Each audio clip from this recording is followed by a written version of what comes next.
Hello student, Sharda institute 1 में आपका स्वागत है। मैं किशोर सर आज आपके लिए मोस्ट इंपोर्टेंट क्वेश्चन आंसर का वीडियो लेके आया हूँ और क्लास 10th के लिए।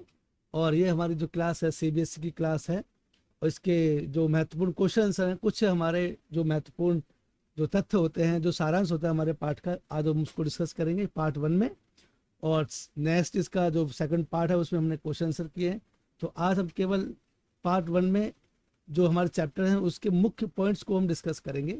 और आज हमारे चैप्टर का जो नाम है वो है जप प्रक्रम। तो चलिए देर ना करते हुए हम डिस्कस करते हैं सभी पॉइंट्स को।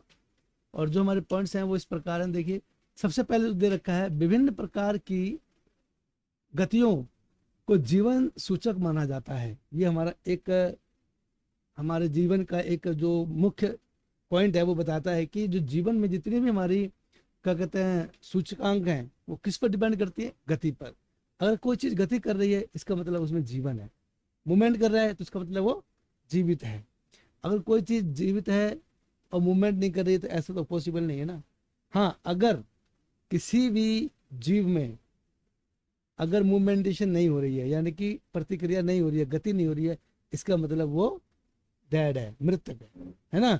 तो उसमें जीव नहीं हो सकता है। तो सबसे पहला पॉइंट यही है, विभिन्न प्रकार की गतियों को जीवन सूचक माना जाता है। इसी का नेक्स्ट देखिए, जीवन के अनुरक्षण के लिए पोषक, श्वसन, शरीर के अंदर पदार्थों का संवहन तथा अपशिष्ट पदार्थ का उत्सर्जन आदि प्रक्रम आवश्यक है। स्वपोषी पोषण में पर्यावरण से सरल अकार्बनिक पदार्थ लेकर तथा बाह्य ऊर्जा स्रोत जैसे सूर्य का उपयोग करके उच्च ऊर्जा वाले जटिल कार्बनिक पदार्थों का संश्लेषण करना, यानी उसे प्राप्त करना। जैसे कि पेड़ पौधे, आप जानते ही हो, पेड़ पौधे कहाँ से अपना भोजन प्राप्त करते हैं? सूर्य के प्रकाश से और जमीन से। उसी प्रकार सभी जीव जंतु कहीं ना कहीं किसी से एक दूसरे से डिपेंडेबल होते हैं, जुड़े होते हैं। विषम पोषी पोषण में दूसरे जीवों द्वारा तैयार किए जटिल पदार्थों का अंतग्रहण होता है। नेक्स्ट पॉइंट देखते हैं, मनुष्य में खाए गए भोजन का विखंडन भोजन नली के अंदर कई चरणों में होता है तथा पाचित भोजन शुद्रांत्र में अवशोषित करके शरीर की सभी कोशिकाओं में भेज दिया जाता है। जैसा कि हम लोग खाना खाते हैं तो पहले तो हम लोग उस खाने को अपने मुंह में ही चबाते हैं, किसके साथ? धीरे धीरे चबाते हैं और लार के साथ चबाते हैं। जब हम खाना लार के साथ चबाते हैं तो खाना काफ़ी मुलायम और लिसा हो जाता है, जिससे हम आहार नलिका में आसानी से उसको निगल सकते हैं। उसके बाद वो छोटी आंत में जाता है, फिर मोटी आंत में जाता है। इस तरीके से खाना कई चरणों से गुजरता है। चलिए नेक्स्ट देखते हैं, श्वसन प्रक्रम में ग्लूकोज जैसे जटिल कार्बनिक यौगिक का विखंडन होता है, जिससे एटीपी का उपयोग कोशिका में होने वाली अन्य क्रियाओं को ऊर्जा प्रदान करने के लिए किया जाता है। जैसे कि हमारी बहुत सी कोशिकाएं होती हैं हमारे शरीर में, तो उन कोशिका को ताकत कहाँ से मिलती है, पावर कहाँ से मिलती है? जो हम खाना खाते हैं। हम जब खाना खाते हैं तो उस समय क्या प्राप्त होती है? कैलोरी। अब कैलोरी किस काम आती है? शारीरिक व्यायाम करने के लिए, शारीरिक प्रक्रिया करने के लिए, कोई शारीरिक या फिजिकली जो हम कार्य करते हैं उसको जो ताकत मिलती है वो किससे मिलती है? हमें हमारी कोशिकाओं से। और कोशिका कैसे मजबूत होती है? हमारे खान पान से। अगर हम अच्छा खाएंगे, प्रोटीन वाला खाना खाएंगे तो हमें क्या होगा? हमारी मांसपेशियां मजबूत होती है ना, तो हम अच्छा काम कर सकते हैं। तो ये बहुत जरूरी है कि हमें हमेशा संतुलित आहार ही खाना चाहिए। और जो एक वयस्क इंसान होता है जिसको दिन में ज्यादातर काम होता है, खास करके हम पुरुषों की बात कर रहे हैं, वो फिजिकली एक्टिविटी ज्यादा करते हैं। जैसे एक मजदूर इंसान, अगर मजदूर व्यक्ति फील्ड में काम कर रहा है तो उसे कैलोरी की आवश्यकता ज्यादा होती है, क्योंकि वो शारीरिक परिश्रम करता है। उसी प्रकार घर में या गृहिणी जो महिलाएं होती हैं वो कम परिश्रमिक होती हैं, या उन्हें कम काम करना पड़ता है तो उन्हें कम कैलोरी की आवश्यकता होती है ना। तो ये फर्क है इसमें। चलिए नेक्स्ट देखते हैं। नेक्स्ट पॉइंट हमारा क्या कह रहा है, श्वसन वायवीय तथा अवायवीय हो सकता है। वायवीय श्वसन से जीव को अधिक ऊर्जा प्राप्त होती है। मनुष्य में ऑक्सीजन, कार्बन डाइऑक्साइड, भोजन तथा उत्सर्जित उत्पाद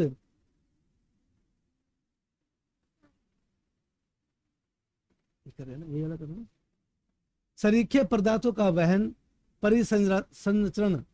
परिसंचरण तंत्र का कार्य करता है।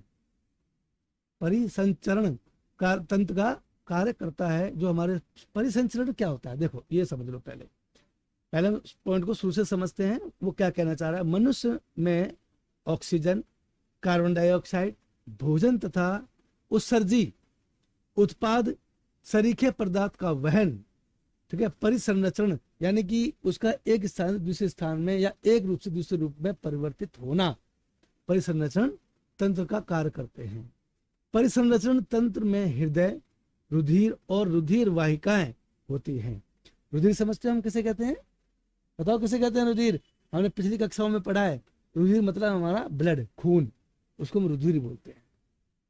ठीक है, पिछली कक्षाओं में हम पढ़ चुके हैं। रुधिर बोलते हैं ब्लड को, खून को बोलते हैं। और रुधिर वाहिकाएं होती हैं जो हमारी खून की नस होती है, ठीक है, ब्लड पल्स होती है, उसे हम बोलते हैं रुधिर वाहिकाएं। जहां से बहती है, वाहिका मतलब हमारा खून बहता है, वाहिकाएं कहलाएंगी, यानी कि हमारी नस। उच्च विभेदित पादपों में जल, खनिज, लवण, भोजन तथा अन्य पदार्थों का परिवहन संवहन उत्तक का कार्य है, जिससे जाइमल तथा फ्लोएम होते हैं। अब फ्लोएम क्या होता है और जाइमल क्या होता है, इसके बारे में आगे पढ़ेंगे, क्वेश्चन में दिए गए हैं।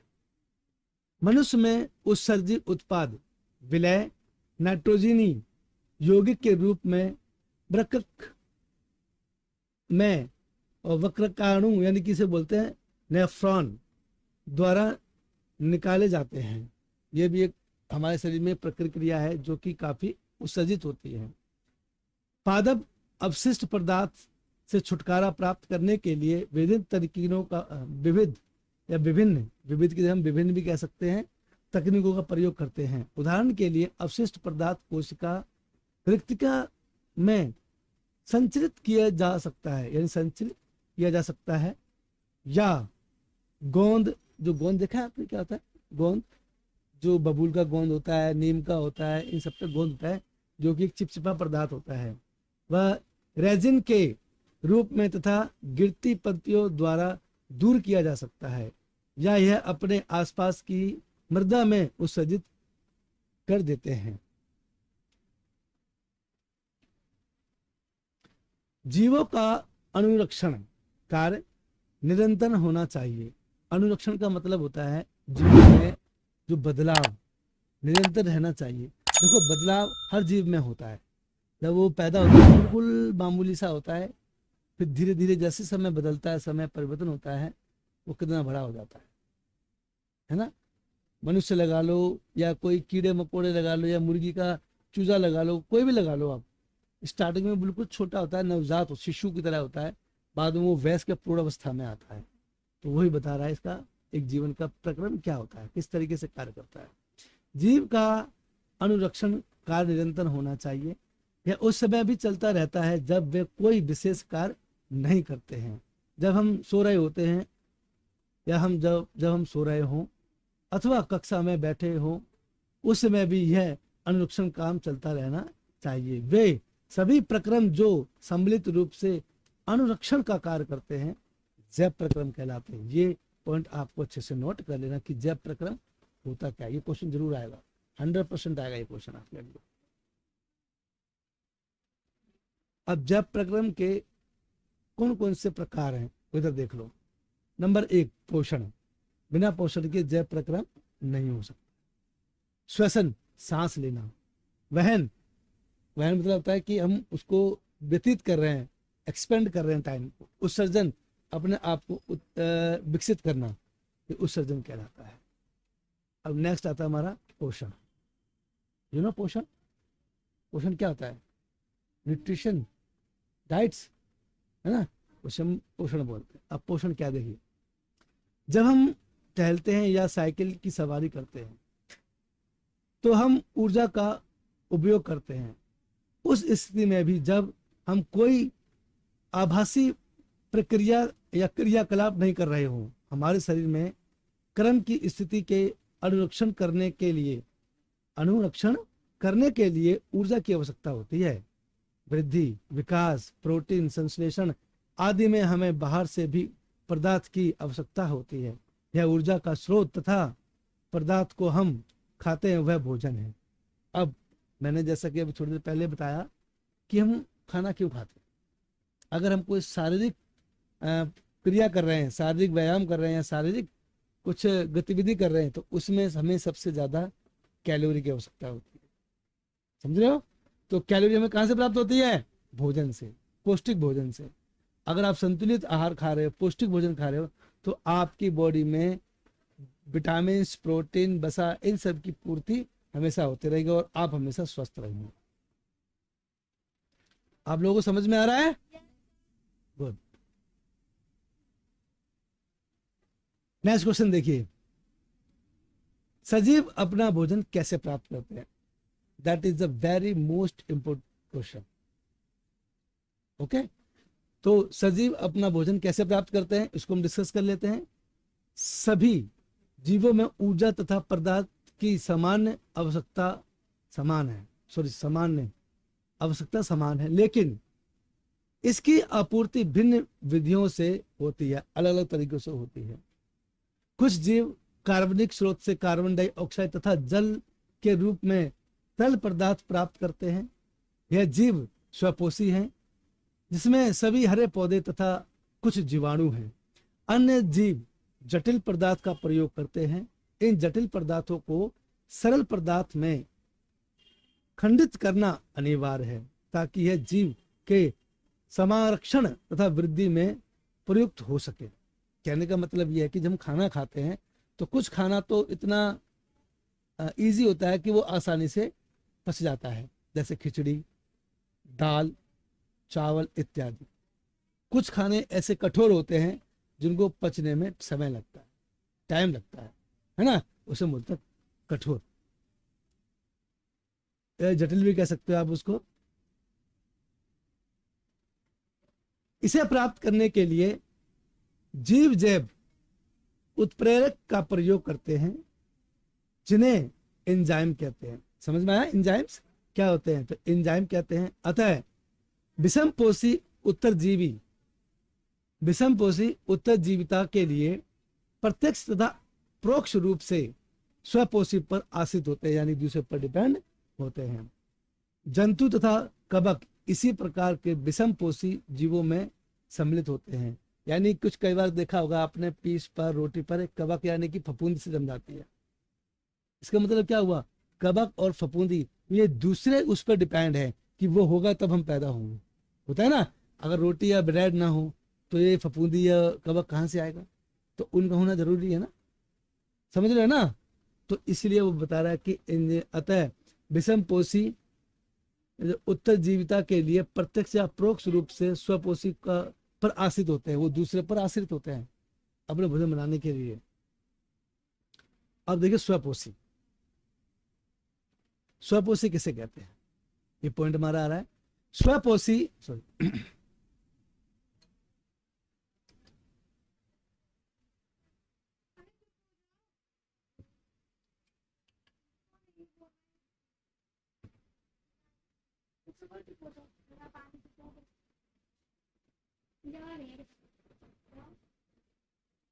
वो बोतल में रखा पानी वो पी लो, जूठा नहीं है वो, कल ही भरा है। बस शक्ल का देख रहे हो? चलो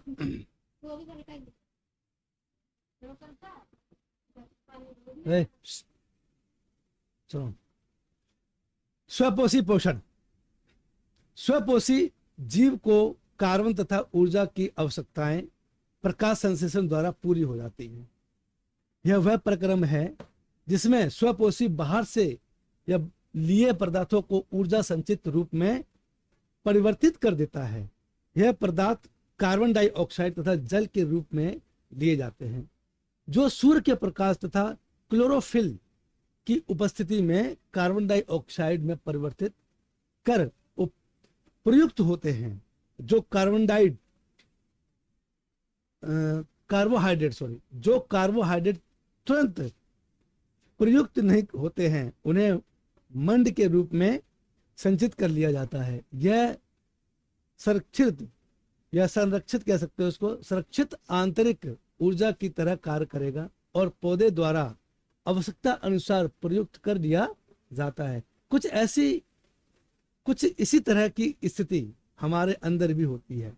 हमारे द्वारा खाए गए भोजन से उपयुक्त ऊर्जा को कुछ भाग हमारे शरीर में ग्लूकोज ग्लाइकोजन के रूप में संचित कर लिया जाता है। ग्लाइकोजन का मतलब होता है अवशोषित कर लेना। जब हम कोई खाना खाते हैं तो वो छोटे छोटे भागों में टूटकर हमारे पेट में अमाशय में इकट्ठा हो जाता है। उसके बाद वो उससे जो खाने में हमने खाया है उसमें से पोषक तत्वों को एब्जॉर्ब कर लिया जाता है। हमारी बॉडी उसको क्या करती है, एब्जॉर्ब करती है, जिससे हमें कई बार सुस्ती आती है हम खाना खाने के बाद, वो इसलिए आती है। आप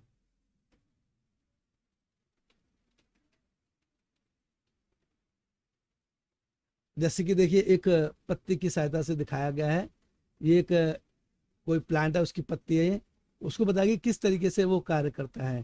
क्लोरोफिल जो कार्य करता है ना, वो किस तरीके से करता है दिखाइए। देखिए ये पत्ती का मध्यशिरा है, ये दिखाया गया है मध्यशिरा, और ये हमारा पर्ण पतल है जो कि हमें पत्ती के इस तरीके को दिखाया गया है।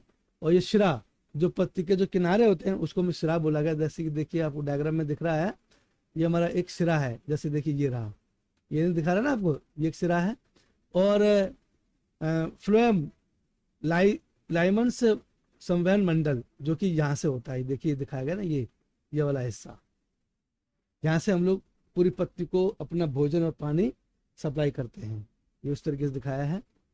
और उसी प्रकार से देखिए संवहन मंडल दिखाया गया ना, ये वो होता है कि संवहन बताता है कि किस रास्ते से वो सप्लाई होता है। ऑक्सीजन है, पानी है, वो किस तरीके से सप्लाई होता है, वो ये रहा हमारा, ठीक है। फ्लोएम जाइमल, ठीक है, जाइमल संवहन मंडल, यानी यहाँ से जब हम यहाँ से हम किसी चीज को भेजेंगे तो पूरे पत्ती में वो क्या होगा, डिस्ट्रीब्यूट हो जाएगा। उसी प्रकार देखिए ये एक डायग्राम दिखाया गया इस तरीके से, ये दिखाया गया है मोमी क्यूटिकल, ये दिखा रहा है मोमी क्यूटिकल दिखाया गया, ऊपरी त्वचा वाहे और हरित लवण वायु कोश, ये दिखाया गया किस तरीके से वायु कोश मतलब जहाँ वायु का प्रवेश होता है उसे हम वायु कोश करते हैं, जहाँ पे हमारी हवा इकट्ठी होती है, यहाँ पर स्टोर होती है, उसे वायु कोश बताया गया है। और द्वार कोशिका जहाँ से हम एंटर करते हैं, द्वार कोशिका मतलब होता है कि कोशिका जो होती है, द्वार कोशिका मतलब होता है कि जो कोशिका जहाँ से हम लोग ऑक्सीजन और बाकी पानी खाद का एब्जॉर्ब करते हैं अपने अंदर, उसे हम वायु कोश बोलते हैं। निचली वायु त्वचा ये इस तरीके से दिखाई गई है। ये एक डायग्राम है जो आपको अच्छे से एक बार रिवाइज कर लेना है, ठीक है, जो काफी इंपॉर्टेंट है। चलिए इसको एक हम समीकरण की सहायता से भी समझ लेते हैं। एक पत्ती का अनुप्रक्षण काट किस तरीके से होता है, देखिए 6CO2 प्लस 12H2O, यानी इसमें कार्बन डाइऑक्साइड भी है और हमारा पानी भी, दोनों को मिलाया गया है। अब इसको हम लोग क्लोरोफिल, सूर्य के प्रकाश में इसको हम संश्लेषित करेंगे या प्रभावित या प्रक्रिया करेंगे तो हमें क्या प्राप्त होता है, ग्लूकोज प्राप्त होता है। इन दोनों को करेंगे इसके साथ तो हमें क्या प्राप्त होगा, ग्लूकोज, यानी कि C6H12O6 plus 6O2 plus 6H2O है।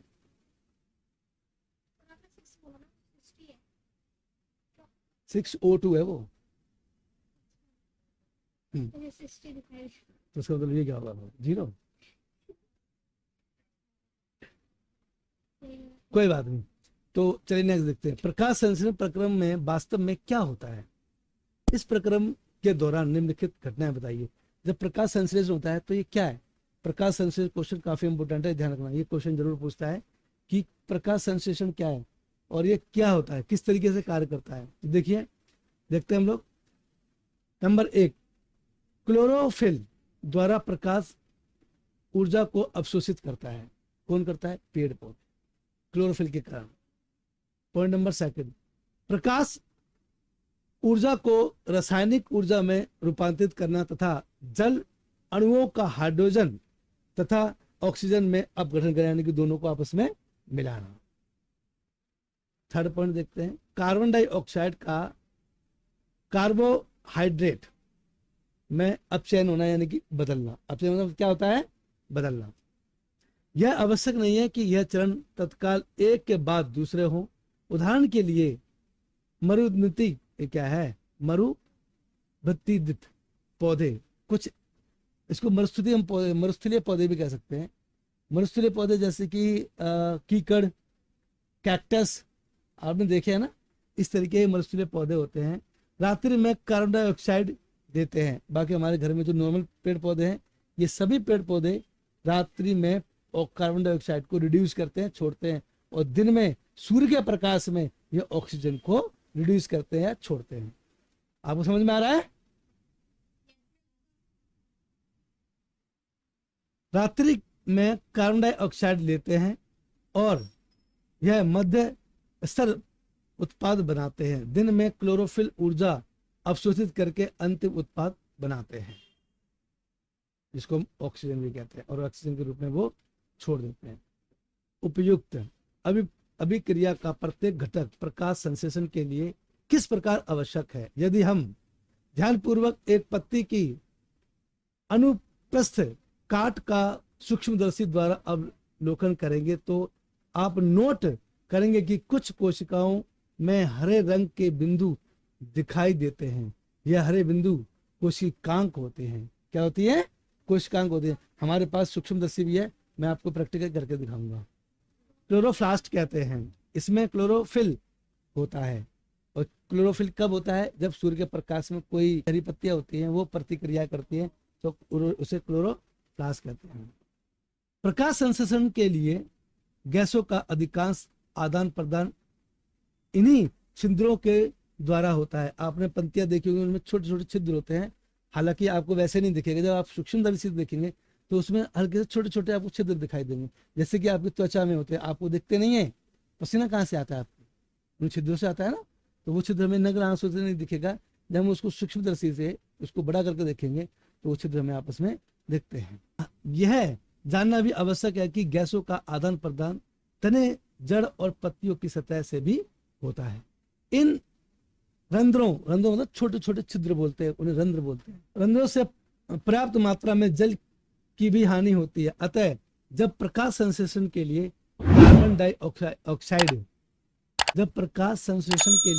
डाइऑक्साइड की आवश्यकता नहीं होती, पौधे इन छिद्रों को बंद कर लेते हैं। छिद्रों का खुलन और बंद होना द्वार कोशिका का एक कार्य है। ये काम कौन करता है? द्वार कोशिका करती है, कि कब उन छिद्रों को खोलना है, कब उन छिद्रों को बंद करना है। ये काम किसका होता है? द्वार कोशिका का। द्वार कोशिकाओं में जब जल अंदर आता है तो वे फूल जाती हैं। जब अब पानी कहाँ से आएगा? जमीन में। कई बार देखा है आपने, पौधों में हम लोग पानी लगाते हैं, नहीं लगाते ना, तो वो पानी क्या है? जड़ों के रास्ते से ऊपर चढ़ता है, सीधा तने के ऊपर चढ़ता है, और वो सीधा डिस्ट्रीब्यूट होता है। ठीक है। और रंध्र को छिद्र खुल जाते हैं। इस तरीके से खुलना और सिकुड़ना एक कोशिका के अपने कार्य पर डिपेंड करता है कि उसे कब खुलना है और कब सिकुड़ना है। खुलनी जब होती है जब उसमें पानी का प्रेशर का बढ़ जाता है, और बंद जब होती है जब पानी छिद्रों से होकर उड़ जाता है और वहां कुछ नहीं बचता है, तो वो सिकुड़ जाती है।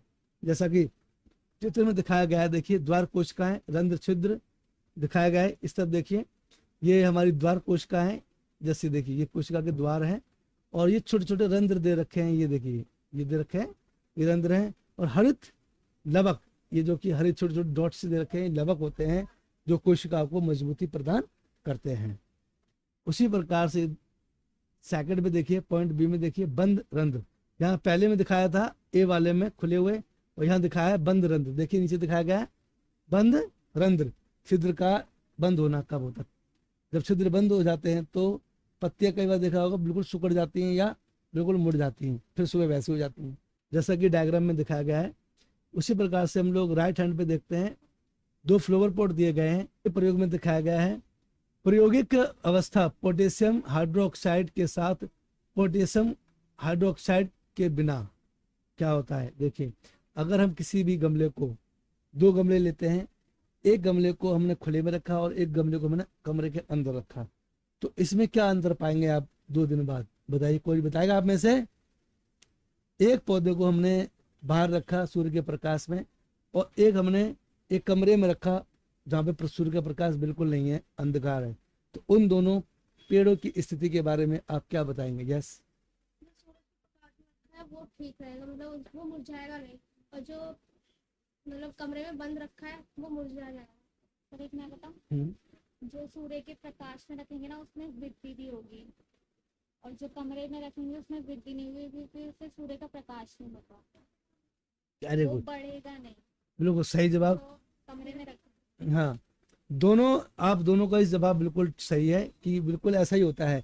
देखो, अगर हम किसी पौधे को सूर्य के प्रकाश में रखेंगे तो वो सूर्य से मिलने वाले ऊर्जा को अवशोषित करेगा, एब्जॉर्ब करेगा और उसको पूरा पोषण मिलेगा। अगर दूसरे गमले को अगर हम किसी बंद कमरे में रखते हैं जहाँ सूर्य का प्रकाश बिल्कुल नहीं पहुंच पा रहा है, तो वहां पर क्या क्या नहीं हो पाएगा? प्रकाश संश्लेषण नहीं हो पाएगा, है, नहीं हो पाएगा ना, जिससे कि पौधा सही से विकसित नहीं होगा, पनपेगा नहीं, और वो कुछ समय बाद बिल्कुल ही मुरझा जाएगा। तो अब तक हम यह चर्चा कर चुके हैं कि स्वपोषी अपनी ऊर्जा आवश्यकता की पूर्ति कैसे करते हैं, लेकिन उन्हें भी अपने शरीर के निर्माण के लिए अन्य कच्ची सामग्री की आवश्यकता होती है। स्थलीय पौधे प्रकाश संश्लेषण के लिए आवश्यक जल की पूर्ति जड़ों द्वारा मिट्टी में उपस्थित जल के अवशोषण से करते हैं। नाइट्रोजन, फास्फोरस, लोहा और मैग्नीशियम सरीखे अन्य मिट्टी से लिए जाते हैं। नाइट्रोजन एक आवश्यक तत्व है जिसका उपयोग प्रोटीन तथा अन्य यौगिक के संश्लेषण में किया जाता है। इसे कार्बनिक नाइट्रेट का नाइट्राइट के रूप में लिया जाता है। इन्हें उन कार्बनिक पदार्थ के रूप में लिया जाता है जिन्हें जीवाणु या वायुमंडलीय नाइट्रोजन से बनती है। अब हम विषमपोषी की बात कर लें। विषमपोषी पोषण क्या होता है? प्रत्येक जीव अपने पर्यावरण के लिए अनुकूलित है। भोजन के स्वरूप अथवा उपलब्धता के आधार पर पोषण की विभिन्न प्रकार से हो सकती है। इसके अतिरिक्त यह जीव के भोजन ग्रहण करने के लिए या ग्रहण करने के ढंग पर भी निर्भर करते हैं कि कौन सा जीव किस तरीके से भोजन को ग्रहण कर रहा है। उदाहरण के लिए, यदि भोजन स्रोत अचल है जैसे कि घास, या गतिशील है जैसे हिरण, दोनों एक प्रकार से भोजन का अभिगम का तरीका भिन्न भिन्न होता है। मतलब भोजन ग्रहण करने का तरीका अलग होता है। मनुष्य किस तरीके से खाना खाता है, जीव जंतु किस तरीके से खाते हैं, तो सबका जीव अलग है, जो प्रक्रिया है वो बिल्कुल ही अलग है।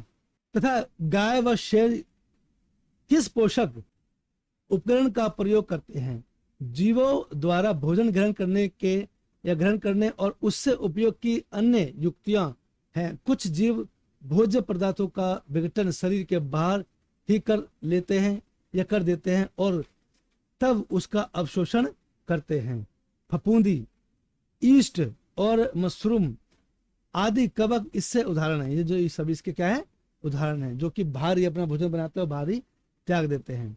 अन्य जीव संपूर्ण भोज्य पदार्थ का अंत ग्रहण करते हैं तथा उसका पाचन शरीर के अंदर ही होता है, बाहर नहीं पचाते।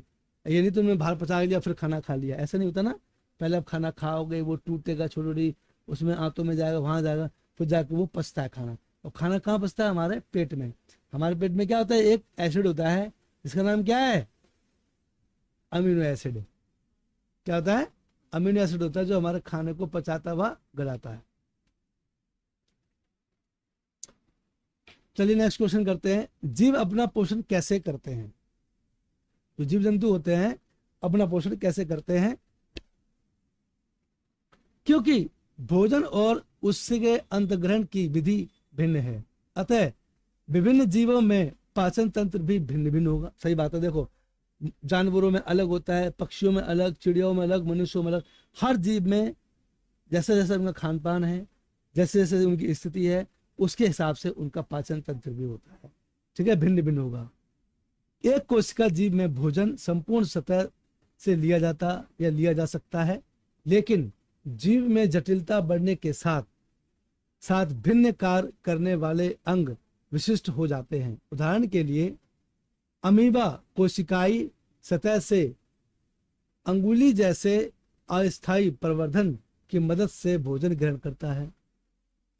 यह प्रवर्धन भोजन के कणों को घेर लेते हैं तथा संकलित होकर खाद्य रिक्तिकाएं बनाते हैं। चित्र खाद्य रिक्तिका के अंदर जटिल पदार्थ का विघटन करते हैं, यानी उसको तोड़ देते हैं। मतलब यह है कि कोशिकाओं को कैसे बनाया जाता है, कोशिकाएं पर कैसा कार्य करती हैं। जब हम कोई खाना खाते हैं तो सबसे बड़ा रोल कोशिकाओं का शुरू हो जाता है। देखिए जैसा कि अभी आप डायग्राम में देखेंगे, सल पदार्थ में कोशिकाई द्रव्य में विकसित हो जाते हैं। बचा हुआ अपचय पदार्थ कोशिका की सतह की ओर गति करता है तथा शरीर के बाहर निष्कासित कर दिया जाता है ना। जब खाना खाने के लिए हम अपशिष्ट बाहर निकालते हैं, हर कोई निकालता है, जैसे गाय, पक्षी, मनुष्य, तो वही चीज कह रहा है। जब कोशिका उस चीज को खा लेती है और जो विशिष्ट जो वेस्ट होता है उसको बाहर निकाल देते हैं, रिड्यूस कर देते हैं। पैरामैग्नीशियम भी एक कोशिका जीव है जिसकी कोशिका का एक निश्चित आकार होता है तथा भोजन एक विशिष्ट स्थान से ही ग्रहण किया जाता है। भोजन इस स्थान तक पश्चाभ की गति द्वारा यह पहुंचता है जो कोशिका की पूरी सतह को ढक देता है। जैसा कि देखिए आपको डायग्राम में दिखाया गया है, खाद्य कण और पादप कुटपाद या खाद्य रिक्तिका और खाद्य कण। ये देखिए स्टार्टिंग में हमारा खाद्य कण यहाँ रखा हुआ है। कोशिका हमारी ये उसका केंद्र क्या है, ये रहा। तो कोशिका जो है वो केंद्रक से देखती है, महसूस करती है उस चीज को। तो इसने इसको महसूस किया तो इसने क्या किया, अपना आकार लिया और उसको चार तरफ से, मान लीजिए कोई चीज यहाँ रखी हुई है तो कोशिका आएगी तो क्या करेगी, उसको चार तरफ से घेर लेगी, जैसे इसने घेरा हुआ है। फिर धीरे धीरे क्या होगा, खाद्य कण को देखिए पूरे अपने उसमें क्या कर लेगी, समाहित कर लेगी और अंत में उसको केंद्र तक ले जाकर उसको हजम कर लेगी। ये कोशिका का कार्य होता है, जिसकी कोशिका को ऊर्जा मिलती है। क्या मनुष्य में पोषण, आहार नाल मूल रूप से मुख के गुदा तक विस्तृत एक लंबी नली होती है। चित्र में हम इस नली के विभिन्न भागों को देख सकते हैं। अभी नीचे चित्र देखते हैं, उसमें दिखाएगा। हम तरह तरह के भोजन खाते हैं जिसमें उसी भोजन ही नली से गुजरना पड़ता है। चाहे कोई भी खाना खाएं, केवल हमारी बॉडी में एक ही आहार नलिका होती है खाना खाने की, और दूसरी क्या होती है, हमारी श्वसन नलिका होती है जिससे हम सांस लेते हैं, जिससे वह उसी प्रकार के छोटे छोटे कणों में बदल जाता है। इसे हम दांतों से चबा कर पूरा कर लेते हैं। क्योंकि आहार का स्तर बहुत कोमल होता है, अतः भोजन को गीला किया जाता है ताकि इसको मार्ग आसानी से हो सके। यानी कि हम जब उसको सटके या निगलें तो वो आसानी से हमारा सटका जाता है। अगर हम कोई भी खाना, आपने देखा होगा कि अगर सूखा खाना खाते हो तो कई बार गले में फंस जाता है और नीचे नहीं उतर पाता। क्यों? क्योंकि उससे वो लेयर नहीं बन पा रही है, वो लिसलिसापन नहीं आ पा रहा है, जिससे कि वो खाना सूखा होने के कारण हमारे गले के अटक जाता है और कई बार हमें पानी की जरूरत पड़ जाती है उसे निगलने के लिए। जब हम अपनी पसंद का कोई पदार्थ खाते हैं तो हमारे मुंह में पानी आ जाता है, जैसे कि टिक्की, गोलगप्पे। आजकल देखा गया, इसको लोग सुनते हैं इनके मुंह में पानी आता है, लाल टपकने लगती है। यह लाला ग्रंथि से निकलने वाला एक रस है जिसे लाला रस या लार कहते हैं। इस भोजन को हम लोग खाते हैं, ठीक है। और उनका दूसरा पहलू उसकी जटिल रचना है। यदि इसका अवशोषण आहार नाल द्वारा करना है तो इसे छोटे अणुओं में खंडित या तोड़ना पड़ेगा। सही बात है, हम खाना ऐसा तो नहीं करते कि हमने खाना खाया और पेट में गया तो उसको हम लोग क्या करते हैं, छोटे छोटे उस भागों में उसको क्या करते हैं, खंडित करते हैं, चबाते हैं। अब देखा ना, आप रोटी खाओ, कोई भी चीज खाओ तो पहले उसको आप अच्छे से च्यूड करते हो, चबाते हो, है ना, उसको कहते हैं खंडित करना। यह काम उत्प्रेरक द्वारा किया जाता है जिन्हें हम एंजाइम कहते हैं। क्या कहते हैं? एंजाइम कहते हैं। लार में भी एक एंजाइम होता है जिसे लार एमिलस कहते हैं। यह मंड जटिल अणु को सरल शर्करा में खंडित कर देता है, यानी कि तोड़ देता है।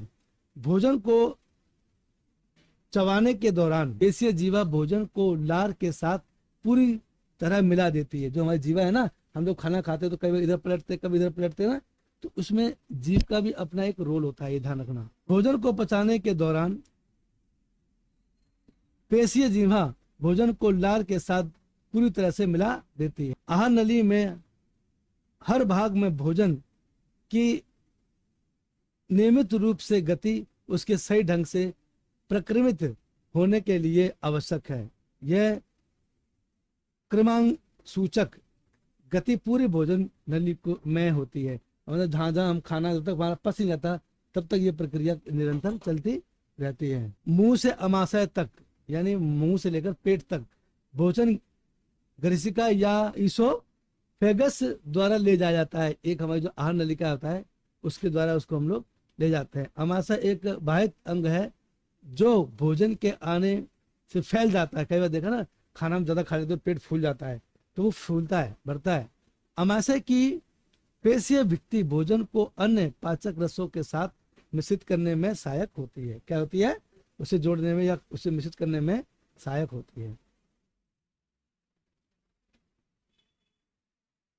अब इसको हम एक चित्र की सहायता से समझते हैं। जैसा कि देखिए ये डायग्राम दिया गया, ये डायग्राम आपको पेपर में बनाना पड़ेगा। देखिए दिखाया गया है जीवा, ये हमारी जीवा है और ये हमारा मुंह है। जैसा कि दिखाया गया है मुंह गुहा, और गर्शिका जिसे बोलते हैं हम लोग आहार नलिका। क्या कहते हैं उसको? हाँ, गर्शिका का दूसरा रूप है हमारा आहार नलिका। और उसके बाद ये अमाशय, ये हमारे पेट है। हमारा देख रहे हैं ना आप लोग, ये पेट से जब बना हुआ ये हमारा अमाशय है, ये पेट है। और डायफ्राम ये दिखाया गया ऊपर, जो लीवर के ऊपर जो बनाया गया डायफ्राम है, एक प्रकार से उसकी प्रोटेक्शन के लिए होता है। ये किसके लिए होता है? प्रोटेक्शन के लिए होता है। पित्राशय पित्त का भंडारण करता है। पित्त नली, ये देखिए यहाँ पर एक पित्राशय, ये पित्त की नली देख रहे हैं आप। इसका मतलब क्या होता है? जो अमीनो एसिड होता है ना वो इस थैली में होता है, पित्राशय में। ठीक है, कहाँ होता है? यस, ये हमारा बहुत ही खास और इम्पोर्टेंट वो तथ्य है ये हमारा। और उसके बाद देखिए दिखाया गया है भंडारण करता है पित्त नली। हमारी क्या पित्त नली देखो जुड़ी हुई है ना। अब उसके बाद क्या हुआ, ये हमारी क्या है? पित्त की थैली है। इसे गैल ब्लैडर कहते हैं। क्या कहते हैं? गैल ब्लैडर कहते हैं। तो इसमें क्या एक एसिड होता है, उसका नाम होता है अमीनो एसिड। क्या होता है? जब हम खाना खाते हैं तो ये जो देख रहे हैं आप पित्त नली क्या है, यहाँ से वो खुल जाती है और वो एसिड इसमें आ जाता है। अब वो एसिड आने के बाद खाना बिल्कुल ही पिस जाता है। क्या होता है? बिल्कुल ही पिस जाता है, हलवा बन जाता है, कहने पर बिल्कुल ही अच्छे से पिस जाता है। फिर यत्रक और शुद्रास ये जो रखा है ना, उसके बाद खाना मोटी आंत, पेटी आंत, और उसके बाद बाहर निकाल दिया जाता है खाना। ये एक हमारे डायग्राम से बताया गया है, उसको आप अच्छे से देख लें। ये दिखाया गया अग्नाशय और क्षुद्रार्थ परिशोषिका होती है जो आहार नलिका द्वारा बाहर निकाल दिया जाता है, सॉरी मोटी आंत के द्वारा बाहर निकाल दिया जाता है। और ये यहाँ से स्टार्ट होता है और ये यहाँ पे आके गुहा द्वार है, गुदा द्वार होता है। ये मानव का पाचन तंत्र के बारे में हमने डिस्कस किया है। तो आप सभी स्टूडेंट इसको अच्छे से अपनी कॉपी रजिस्टर में नोट डाउन कर लें। और ये क्वेश्चन भी बहुत इंपॉर्टेंट है, तो समय समय पर इनको रिवाइज करते रहने। चलिए उसी प्रकार देखते हैं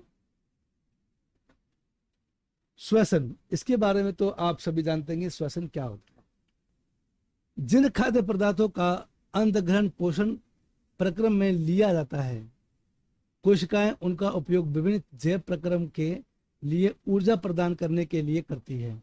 विविध जीव यानी विभिन्न जो जीव होते हैं इसे विभिन्न विधियों द्वारा करते हैं। कुछ जीव ऑक्सीजन का उपयोग ग्लूकोज को पूर्णतः कार्बन डाइऑक्साइड तथा जल में विखंडित करने के लिए करते हैं, जबकि कुछ अन्य जीव दूसरे पद का उपयोग करते हैं जिसमें ऑक्सीजन उपयुक्त नहीं होती है। देखिए चित्र में दिखाया गया है, जैसा अभी नीचे देखते हैं हम लोग। इन सभी अवस्थाओं में पहला चरण ग्लूकोज एक 6 कार्बन वाले और अणु वाले 3 कार्बनिक या कार्बन वाले अणु, बस सबके बताया गया कि किसमें कितने अणु होते हैं, अगर इन सबको जोड़ेंगे तो क्या बनता है, तथा वाले अणु और पायरुवेट में विखंडित है। यह प्रक्रम कोशिका द्रव्य में होती है या होता है। इसके पश्चात पायरुट तथा कार्बन डाइऑक्साइड में उपस्थित होती है। अब आइए श्वसन कहते हैं। पायरुवेट एथेनॉल और कार्बन डाइऑक्साइड में परिवर्तित हो जाता है। यह प्रक्रम विखंडन के समय ईस्ट में होता है, क्योंकि यह प्रक्रम वायु ऑक्सीजन की अनुपस्थिति में होता है। इसे आवासीय श्वसन कहते हैं। पायरूट का विखंडन ऑक्सीजन का उपयोग करके माइटोकॉन्ड्रिया में होता है। यह प्रक्रम 3 कार्बन वाले पायरूवेट के अणु को विखंडित यानी खंडित करके 3 कार्बन डाइऑक्साइड के अणु देता है। दूसरा उत्पाद जल है, क्योंकि यह प्रक्रम वायु यानी कि ऑक्सीजन की उपस्थिति में होता है। वायवीय श्वसन कहलाता है, जो हवा में होता है। वायवीय श्वसन में ऊर्जा का मोचन अवायवीय श्वसन की अपेक्षा बहुत अधिक होता है। कभी कभी जब हमारी पेशी कोशिकाओं में ऑक्सीजन का अभाव हो जाता है, यानी कि अभाव का मतलब होता है कमी। जब हमारे देखा गया कि कई बार हमारे हाथ पैरों में दर्द होता है, पेन होता है, अगर ज़्यादा हो जाए तो कई बार लोग इसको पैरालाइज भी हो सकते हैं। खास करके पैर में ज़्यादा होता है, देखा गया मैंने। तो लोग पहले पैर से स्टार्ट होते हैं, बहुत से लोग हाथ से या मुंह से स्टार्ट होते हैं, मुंह टेढ़ा पड़ जाएगा, ये पैरालाइजेशन होती है। इसे हम बोलते हैं पालिश मार जाना। पायरूवेट के विखंडन के लिए दूसरा पद अपनाया जाता है। यहाँ पायरूवेट एक अन्य 3 कार्बन वाले अणु लैक्टिक अम्ल में परिवर्तित हो जाता है। अचानक किसी क्रिया के होने से हमारी पेशियों में लैक्टिक अम्ल का निर्माण होना क्या है, क्रैम्प का कारण हो सकता है। क्रैम्प होता है एक गड़बड़ी का होता है, कहते हैं ना लीकेजेशन, लीक हो जाना, क्रैम्प हो जाना, ये उसका एक भाग है। तो एथेनॉल प्लस कार्बन डाइऑक्साइड ऊर्जा, इसके कार्बन के 2 अणु होंगे। ऑक्सीजन का अभाव यानी कि ऑक्सीजन की कमी। हमारी पेशी कोशिकाओं में लैक्टिक अम्ल और प्लस ऊर्जा कार्बन 3, और उसी प्रकार ऑक्सीजन की उपस्थिति कार्बन डाइऑक्साइड प्लस जल प्लस ऊर्जा, जो कोशिकाएं की अन्य कोशिकाओं में या अन्य कोशिकाओं के लिए ईंधन की तरह उपयुक्त होती हैं। यानी एक जो कमजोर कोशिकाएं हैं वो मजबूत कोशिका के अगर अपना समर्पण कर देती है, तो मजबूत जो कोशिकाएं होंगी वो उनको डाइट कर देती है, उनको खा लेती हैं। ये प्रक्रिया हमारे बॉडी में निरंतर चलती रहती है। एटीपी के विखंडन से एक निश्चित मात्रा में ऊर्जा मोचित होती है, जो कोशिका के अंदर होने वाली आंतरिक क्रियाओं का परिचालन करती है। क्योंकि वायवीय श्वसन तथा ऑक्सीजन पर निर्भर करता है, और वायवीय जीवों को यह सुनिश्चित करने के लिए आवश्यकता है कि पर्याप्त मात्रा में ऑक्सीजन ग्रहण की जा रही है। हम देख चुके हैं कि पौधे गैस का आदान प्रदान रंध्रों के द्वारा करते हैं, और अंत कोशिकाएं आवश्यक यह सुनिश्चित करती हैं कि सभी कोशिकाएं वायु में संपर्क में हैं।